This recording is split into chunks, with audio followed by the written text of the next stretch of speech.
하나님 말씀은 갈라디아서 2장 16절에서 20절입니다. 함께 읽겠습니다. 시작. 사람이 의롭게 되는 것은 율법의 행위로 말미암음이 아니요 오직 예수 그리스도를 믿음으로 말미암는 줄 알므로 우리도 그리스도 예수를 믿나니 이는 우리가 율법의 행위로서가 아니고 그리스도를 믿음으로써 의롭다함을 얻으려 함이라. 율법의 행위로서는 의롭다함을 얻을 육체가 없느니라. 만일 우리가 그리스도 안에서 의롭게 되려 하다가 죄인으로 드러나면 그리스도께서 죄를 짓게 하는 자냐? 결코 그럴 수 없느니라. 만일 내가 헐었던 것을 다시 세우면 내가 나를 범법한 자로 만드는 것이라. 내가 율법으로 말미암아 율법에 대하여 죽었나니 이는 하나님에 대하여 살려 함이라. 내가 그리스도와 함께 십자가에 못 박혔나니 그런즉 이제는 내가 사는 것이 아니요 오직 내 안에 그리스도께서 사시는 것이라.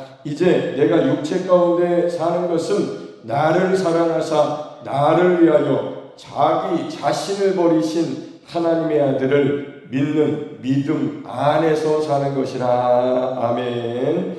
믿음 안에서 사는 것이라. 하나님의 아들을 믿는 믿음 안에서 사는 것이라. 구약 시대가 예수 그리스도로 말미암아 이렇게 맞춰지고 예수님이 다 이루신 이후에 태어난 우리들의 삶은 새로운 시대를 살게 하시는 거죠. 이제 율법 시대는 맞춰졌습니다.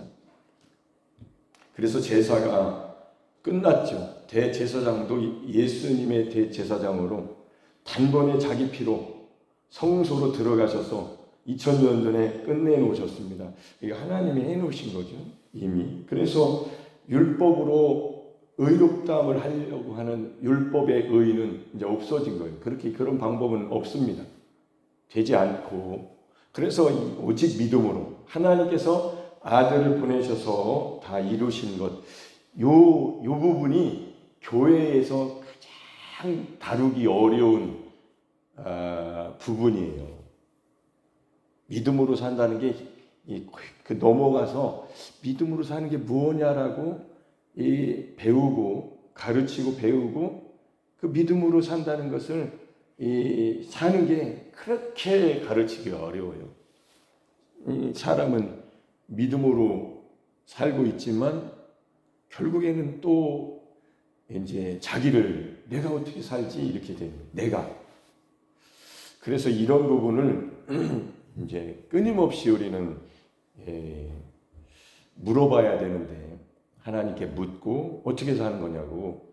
그랬을 때에 성령은 어떻게 하시느냐? 십자가로 데리고 가시는 거죠. 왜냐하면 십자가에서 율법이 맞춰진 거거든요.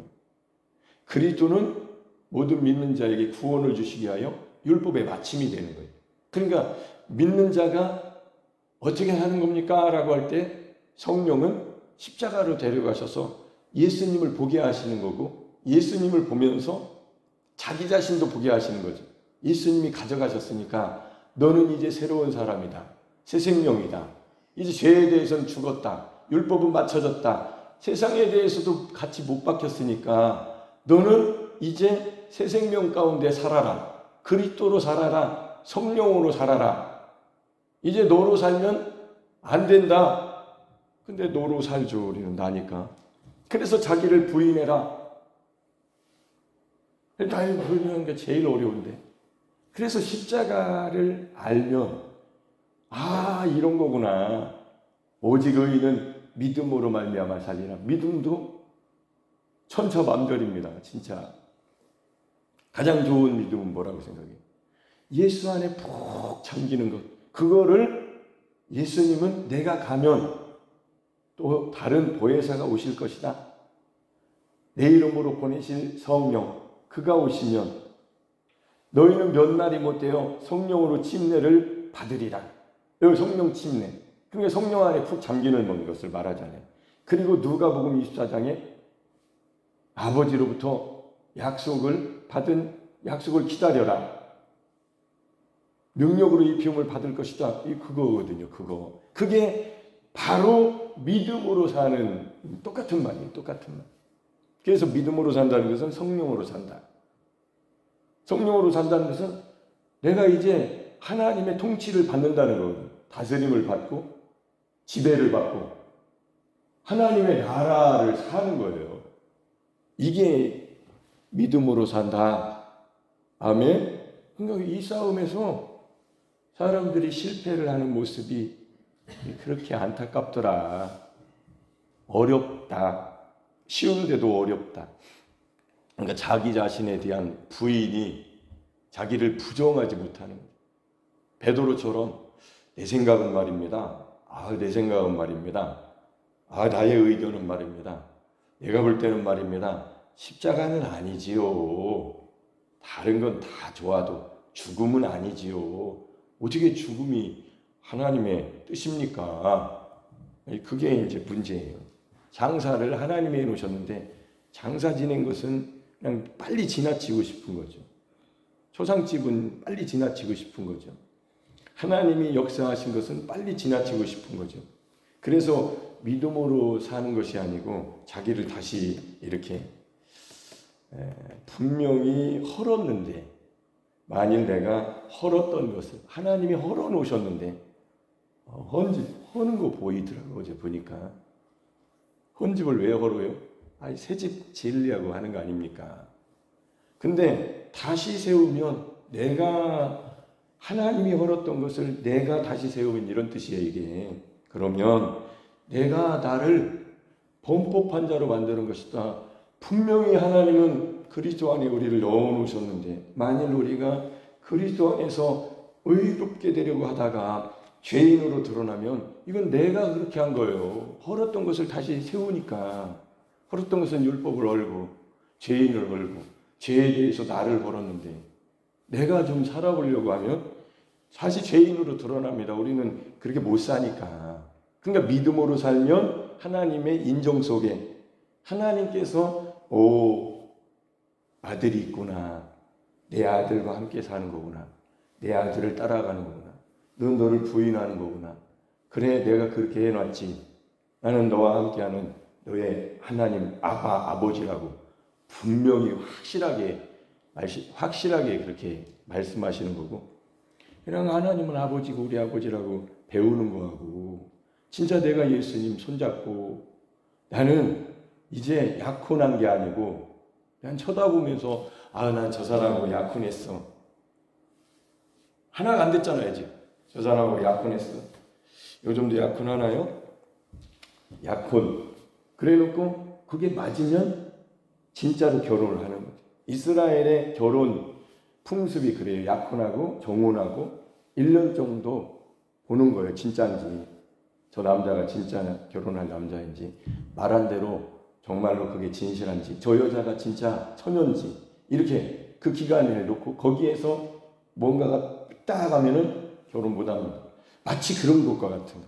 예수님을 믿는데 결혼은 아직 안 하고 예수님하고는 살지 않고 약혼하는 것처럼 사는데 부정하고 음란하고 세상을 더 사랑하고 세상신을 더 따라가고 혼합주의, 다른 신 이런 상황에 있다란 이게 위험성을 해결하는 방법은 하나님이 결혼식장으로 가는 거예요. 하나님이 여러분을 데리시고 결혼식장으로 데리고 가셔서 아들의 손에 인계를 해주시면서 아들과 결혼하게 연합을 해놓으신 것이 골고다 십자가에서 일어난 일이에요. 이 지상에서 이미 결혼식이 이루어진 거예요. 우리는 부활하신 주님이 오실 때에 이렇게 혼인잔치에 우리를 하나님이 이렇게 예복을 이미 주셨잖아요. 영적으로 이미 그리스도로 옷을 입혀주셨기 때문에 우리는 지상에서 이미 믿는 사람들은 예수님과 결혼한 사람인데 결혼 안 한 것처럼 살잖아요. 그런 믿음이 없으니까.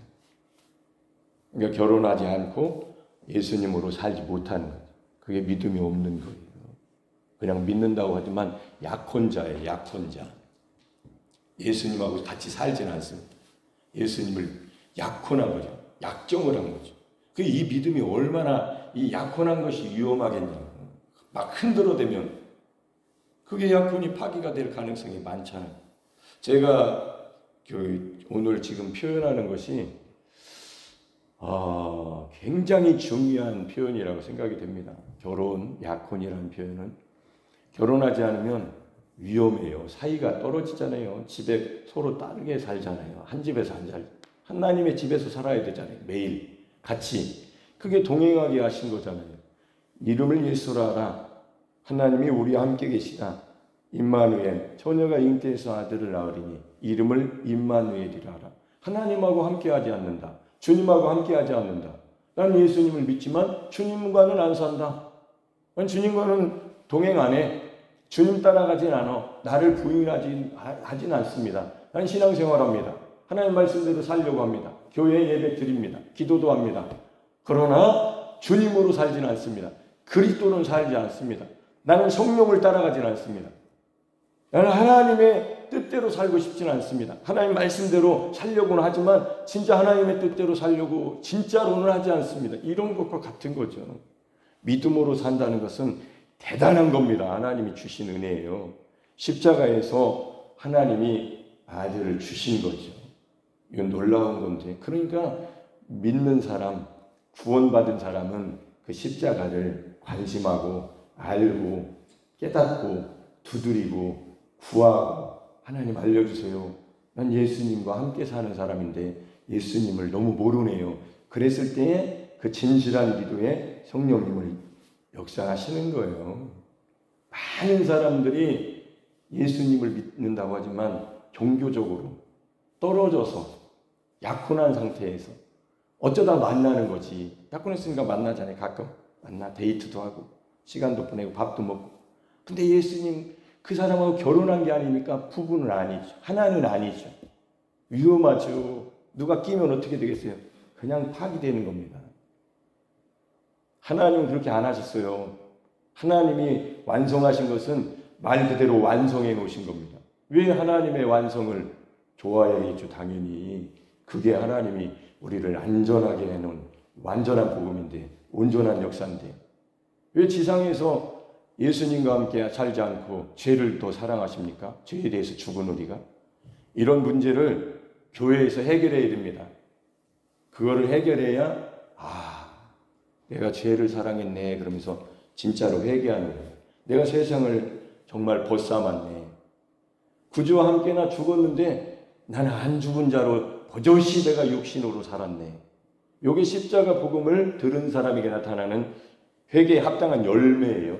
삶이 변합니다. 왜?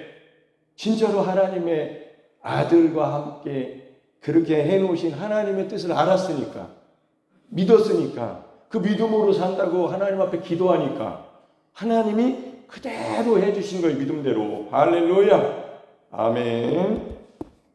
저는 여러분이 그렇게 사시기를 아주 학수고대합니다. 학수고대. 그렇게 사시는 분도 계신데 죄송하지만 제가 오해했다면 용서하세요. 저는 그 마음밖에 없어요. 그거 가르치고 싶은 거예요. 그거 하나님이 아들을 주셔서 여러분 행복하게 하시려고 새로운 살길, 새 생명 안에서 사는 것, 이거 새로운 피조물이 걸어가야 할 그 좁은 길. 근데 성령님이 오셔서 그 길로 인도하시는데 그 길 가야죠. 할렐루야.